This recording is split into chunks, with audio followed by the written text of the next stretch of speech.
Remember, the 5th of November.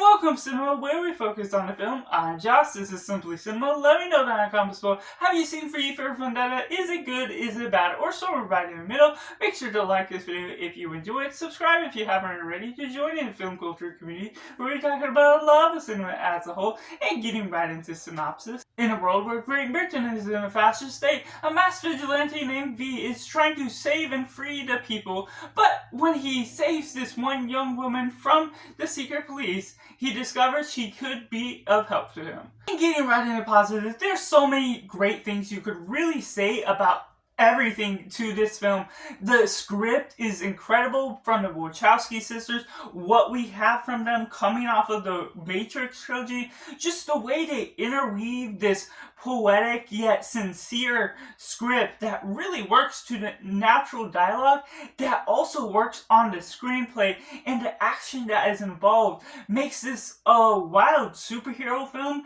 that is against being a superhero film because it's from DC Comics, from a comic book of the same name, and I haven't read the comic, but it feels adapted so well in the way it grabs your attention with intrigue. This fascist state that is going on in Great Britain, you're sucked into this world where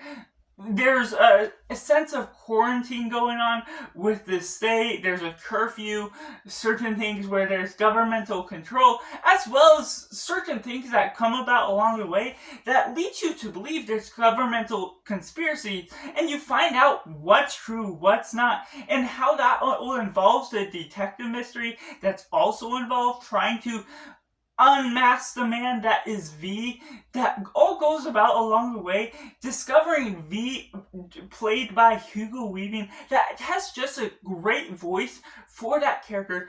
manages to never unmask that character, and yet manages to create a memory of him all the same. And what we get out of Natalie Portman playing Evie, the love interest sort of the thing, the one he saves, it's never becoming a romance for him per se, but the chemistry between the two characters is still electrifying to the nature of grabbing your attention, being able to understand their motivations, certain things that are going about, the building of their characters, the character arcs that are all going out, not just with V, and how we slowly uncover his past through his own mentions of what's all going on, as well as the detective mystery, what's all getting uncovered from the past, and the story that gets untackled for the way that you're building upon the nature of this fascist state, the governmental control, and you're getting to view both sides of things, both with the government, certain things, and certain people that may be on the other side as a spy for the nature of what is all going on within the story and the script. The action is really well choreographed. There are certain things that may not be the quickest pace, but I feel it has a proper pacing that really helps escalate the story to the ending of where it's going. It's a year span of a film that still goes upon having that action scene at the beginning, having mention of what's all going on, and the lead up to November 5th, and still being able to pull off something that's great and intriguing, and still tackling all these different character perspectives, interweaving their stories together, and feeling like they each deserve their proper place within the story, given the proper time to understand their side of the story, what they do to fit within the story, that really never becomes a dull moment. What we get out of the performances, Hugo Weaving, Natalie Portman, like I mentioned, they're fantastic, but Stephen Fry, John Hurt, and Stephen Ray are just all great as well, and many others, how they pull off this script together. But not only that, but the cinematography just works wonders. There's certain things about the colors where it isn't always gonna pop in the way that it's the most flavorful or colorful film, but it still works to the nature of having some iconic shots here and there that ultimately makes the whole film rememberable, because it also builds upon a great script, a great way of having the right pacing, and that's where it creates some intrigue within the characters that are well dissected. You could probably get a lot more out of this film upon rewatch upon rewatch. I hadn't seen this film for a few years before I came to rewatch it for this particular review, and it really still manages to stand out. I remembered certain scenes, how it flowed about once certain things were starting to come about, and it still manages to latch onto my attention, pull you in by not just the characters, but the script, what it's all going about with the poetic nature, and how it builds upon the ideas and thematic elements such as the man in the mask, V, that stands for so much more than being a man in the mask. It's not just what is the man and not who is the man, but what he stands for, and that how that bleeds on to the rest of the society that is taken over and inspired by him to create this revolution against the government, against all the conspiracies based on the nature of what becomes truth, what is known to be truth, and what all is uncovered by the news, certain things that goes about different ways. That there's so much that I see that's put into this film, not even necessarily on a large scale, but certain things where they have to film those different TV segments, play them out on screen, and also have these other side places along the way, have Natalie Portman playing Evie,